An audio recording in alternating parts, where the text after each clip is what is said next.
boys and girls. I'm Nana Rose. Today's story is a story of Red Riding Hood, but it's not Little Red Riding Hood the way we know it. It's a version of Little Red Riding Hood from China. This has been retold by Ed Yong, and it's called Lon Popo. Lon Popo, a Red Riding Hood story from China. Ed Yong.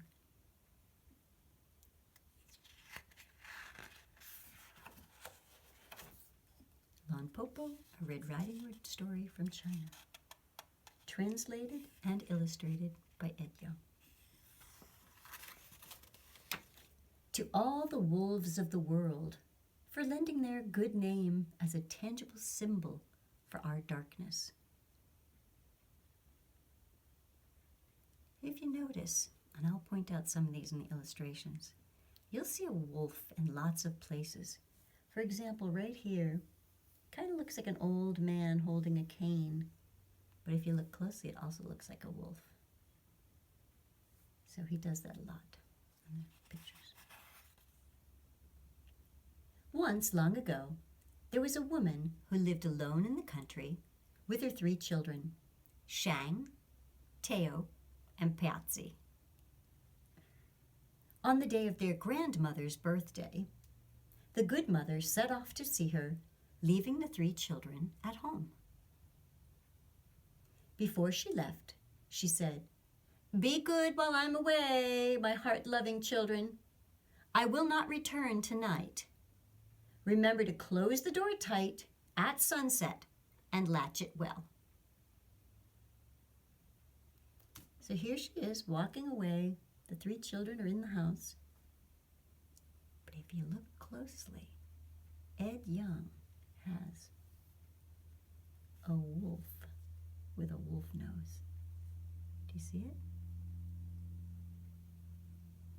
Kind of cool, huh?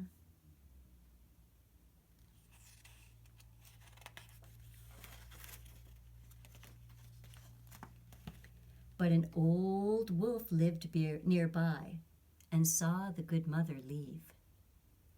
At dusk, disguised as an old woman, he came up to the house of the children and knocked on the door twice.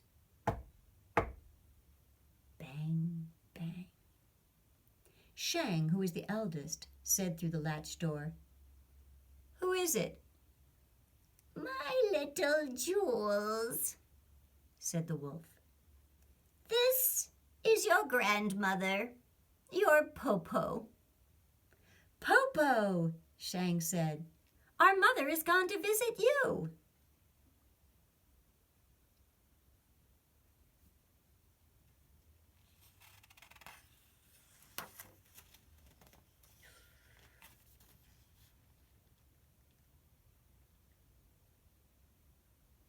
See the eye and the nose and the teeth? The wolf acted surprised. "To visit me? I've not met her along the way. She must have taken a different route." "Popo," Shang said, "how is it that you come so late?" The wolf answered, "The journey is long, my children, and the day is short."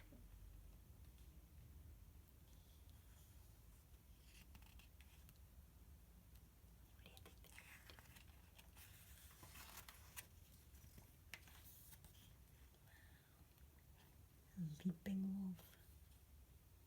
There's the kids.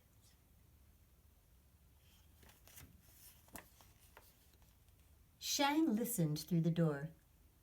"Popo," she said, "why is your voice so low?" "Your grandmother has caught a cold, good children, and it is dark and windy out here. Quickly open up and let your Popo come in," the cunning wolf said. Teo and Piazzi could not wait. One unlatched the door and the other opened it. They shouted, "Popo, Popo, come in!" At the moment he entered the door, the wolf blew out the candle. "Popo, Popo, Shang asked, why did you blow out the candle? The room is now dark. The wolf did not answer.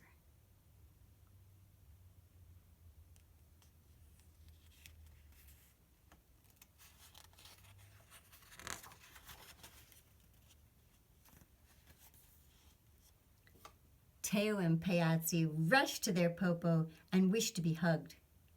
The old wolf held Teo. Good children, you are so plump. He embraced Piazzi. Good child, you have grown to be so sweet.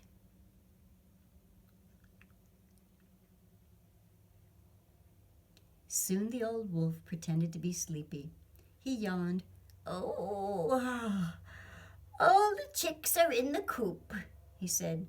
Popo is sleepy too.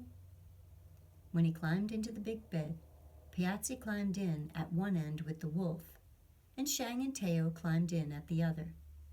But when Shang stretched, she touched the wolf's tail. Popo! Popo, your foot has a bush on it.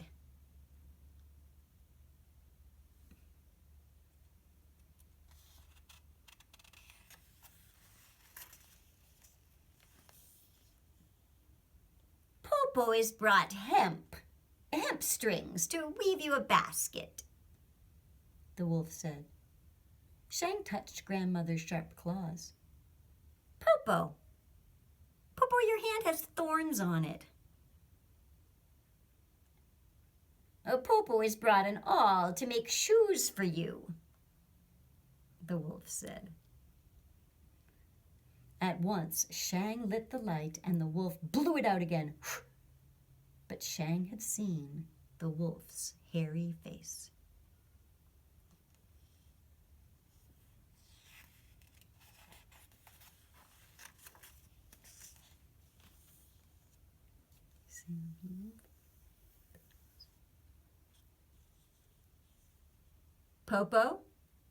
Popo, she said, for she was not only the eldest, she was the most clever. You must be hungry. Have you eaten ginkgo nuts? What is ginkgo? The wolf asked. Ginkgo is soft and tender, like the skin of a baby. One taste and you will live forever, Shang said. And the nuts grow on the top of the tree just outside the door. The wolf gave a sigh. Oh dear, Popo is old. Her bones have become brittle. No longer can she climb trees. Good Popo, we can pick some for you, Shang said. The wolf was delighted.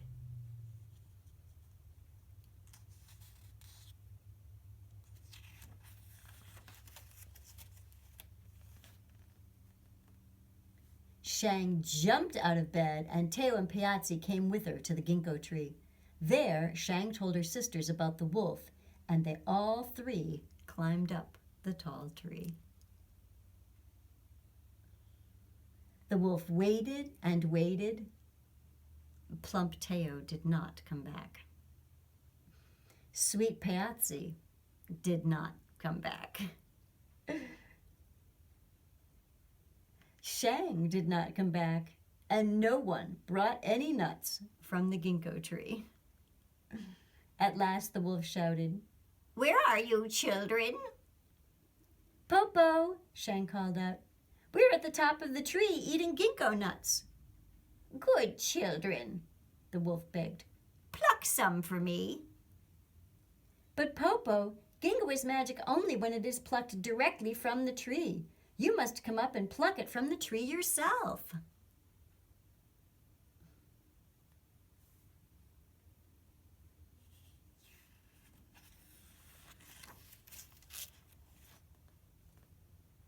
The wolf came outside and paced back and forth under the tree, where he heard the three children eating the ginkgo nuts at the top. Oh, Popo, these nuts are so tasty. The skin is so tender, Shang said. The wolf's mouth began to water for a taste. Finally, Shang, the eldest and most clever child, said, Popo, Popo, I have a plan. At the door there is a big basket. Behind it is a rope. Tie the rope to the basket, sit in the basket, and throw the other end up to me. I can pull you up.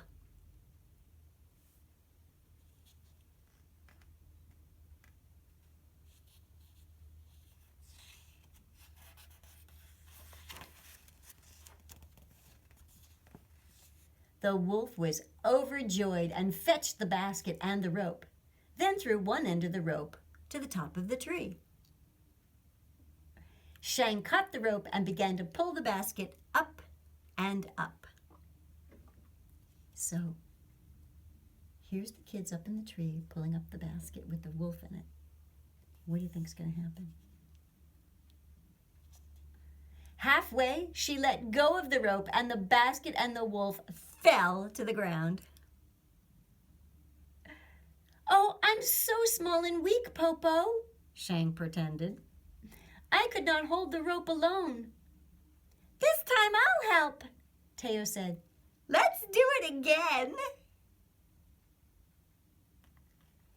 The other thing I told you about Ed Young's illustrations, if you look, this looks like two eyes, and this looks like the snout of the wolf. So even though it's two panels, two pictures, together they make one picture, don't they? Pretty neat, right?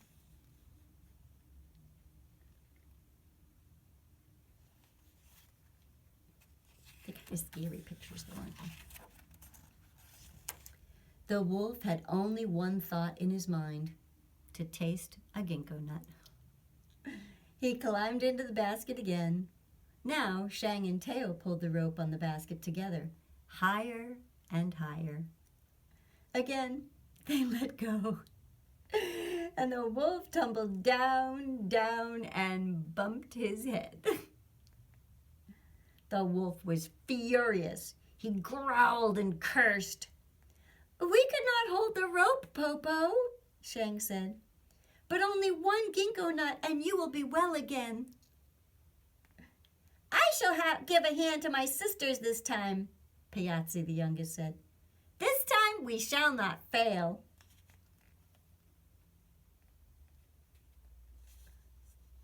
Pretty funny, eh? They're smart kids. So here they are, the tree, there's the basket you're looking at it pulled up, right? And here's the rope. But if you look closely, that becomes the eye of a wolf, and that's the nose with teeth. Isn't that cool, the way Ed Young does that? If you look at it one way, it's just the tree with the kids pulling up the wolf. If you look at the other way, it's the whole wolf head. Now the children pulled the rope with all of their strength. As they pulled, they sang, hey ho, yay yo, and the basket rose straight up, higher than the first time, higher than the second time, higher and higher and higher, until it nearly reached the top of the tree. When the wolf reached out, he could almost touch the highest branch. But at that moment, Shang coughed.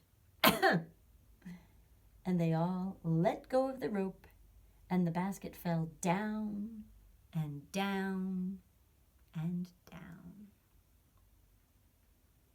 Not only did the wolf bump his head, but he broke his heart to pieces. How?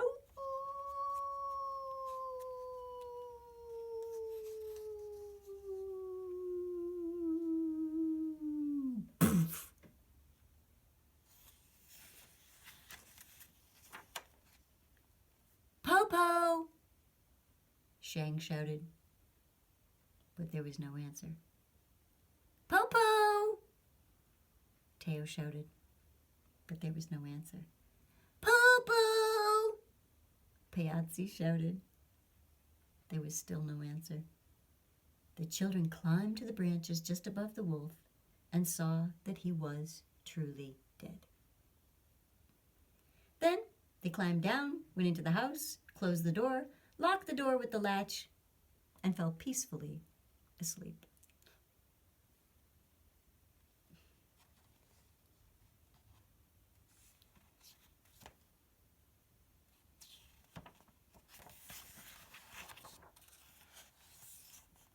On the next day, their mother returned with baskets of food from their real Popo, and the three sisters told her the story of the Popo who had come.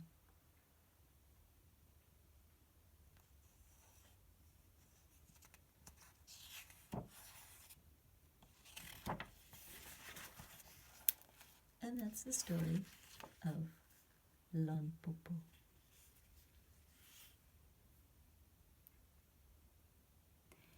Little Red Riding stories are a little scary and a little funny, right? The wolf is pretty scary, and the pictures are kind of scary. But it's really funny that the kids play a trick on the wolf, right? Whatever you do today, have fun.